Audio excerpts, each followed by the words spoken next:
This is Red Carpet Flies, news on the fly, bringing you daily, unique, and interesting entertainment, celebrity, and luxury news for November 12th. Sylvester Stallone is coming back to the MCU for Guardians of the Galaxy 3. Yo, Adrian! The Italian stallion is back in the MCU for Guardians of the Galaxy 3.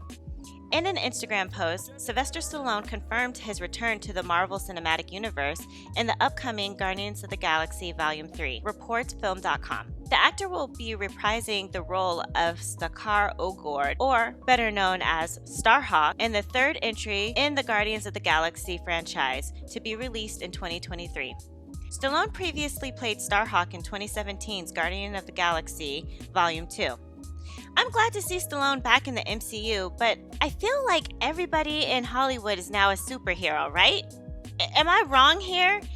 I can't think of one A-lister that hasn't been a superhero yet. Well, let me take that back. That's not true, because I have not seen Brad Pitt or Leonardo DiCaprio as superheroes. Comment below if you're ready for the next installment of Guardians of the Galaxy. Talking about reprising roles, the Crawleys and their staff are welcoming us back to the Abbey in Downton Abbey A New Era. According to Film.com, after the warm reception of the 2019 film Downton Abbey, creator Julian Fellowes decided to keep the story going with this upcoming sequel. Details of the project haven't been fully disclosed yet, but from the 15 seconds of the teaser trailer, it looks like the burgeoning romance between Tom Branson and Lucy Smith has evolved considerably since the last we saw them, as they're officially tying the knot. Plus, there seems to be a nautical adventure in the Crawleys' future as we see a ship moving full steam ahead. Downton Abbey A New Era is slated for release on March 18th, 2022. Did you guys see Downton Abbey? I did. I started the series with my parents, like a little family activity, but when I wasn't around, they continued to watch the episodes without me, so I lost track. This should be a lesson to everyone. Do not watch a series with your family, because they ain't loyal. Anyway, the series was really good, so I'm sure the sequel should be just as good. Why the Metaverse is fashion's next gold mine. Fashion's new frontier is the Metaverse. Physical and digital worlds are merging. Can luxury dematerialize into the virtual space to attract eager young customers and their avatars? In an article by the Business of Fashion, Imran visits digital guru Ian Rogers to ask these very questions. Roger moved to Paris from Silicon Valley in 2015 when he was appointed Chief Digital Officer of LVMH, acting as a digital whisperer to the C-suite luxury executives. Today, as Chief Experience Officer of Ledger, a security system that provides protection for digital assets, he is uniquely positioned to speak about the opportunities being created as crypto technologies, gaming, and fashion converge. Roger tells Imran that one day virtual fashion will become ubiquitous. It's inevitable. It's a generational shift. I look at my 14-year-old daughter and she has spent the last year and a half living in a metaverse. Her school is on Zoom, she hangs out with her friends online, on Instagram and TikTok and Fortnite and Animal Crossing. So for them, having a digital connection, it's completely natural. The most common misconception people have, Rogers explains, is that there's a distinction between the physical and digital worlds. The blurring of the realities in the metaverse will ultimately change our perceptions of what's real and what's valuable. We have one consciousness, right? I can read Twitter and get pissed off. I don't get digital pissed off. We need to let go of this notion oh, that's digital, and oh, that's physical.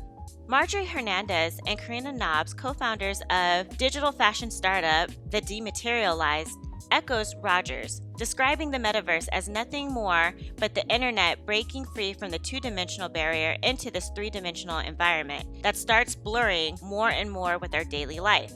The blending of the digital world and the physical world is very interesting to me and a very scary one, and I know I've talked about this before. We are really getting ready to be put into the Matrix. This is a really interesting article, and I've only scratched the surface of this topic. To read the complete article, head over to the Business of Fashion website. How do you guys feel about this? Are you nervous about this new digital frontier? The Romanovs smuggled these jewels out of Russia during the revolution, and they just sold for $900,000. The diamond and sapphire brooch, along with matching earrings that belonged to the Grand Duchess Maria Pavlovna, were smuggled out of Russia during the 1970 revolution, just sold for $883,641 at Sotheby's in Geneva on November 10th. Royal jewelry has always been a hot commodity on the auction block, and the sapphire and diamond brooch with matching earrings was no exception. The new owner of the Romanov family jewels made their bids by telephone and have chosen to remain anonymous, according to a report by the Robb Report. A little history lesson for those unfamiliar with the Romanovs and the Russian Revolution. The Russian Revolution was a period of political and social revolution that took place in the former Russian Empire and began during the First World War, starting in 1917 with the fall of the House of Romanov and concluding in 1923 with the Bolshevik establishment of the Soviet Union at the end of the Russian Civil War. The Russian Revolution was a series of two revolutions, the first of which overthrew the imperial government and the second placed the Bolsheviks in power. Pavlovna was able to escape Russia in 1919 and died in France the following year. Before she fled, the jewels were entrusted to a British diplomat, Albert Henry Stopford. According to Reuters, Stopford was sent secretly to collect the jewels from the Grand Duchess home, the 360-room Vladimir Palace, before it was pillaged by revolutionaries. Let in through a side door by the Duchess' eldest son, Boris, Stopford was able to dismantle the jewels and fold their pieces into old newspaper to protect them.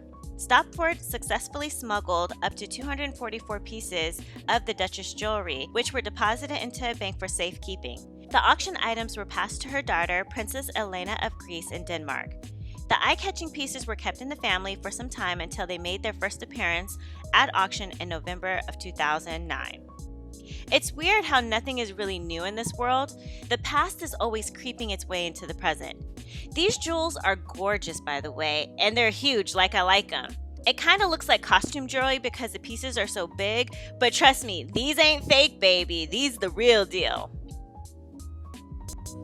Well, that's it for Red Carpet Fly's News on the Fly for November 12th. Please follow us on Instagram at Red Carpet Fly and follow our YouTube channel, Red Carpet Fly. And until tomorrow, always stay fly.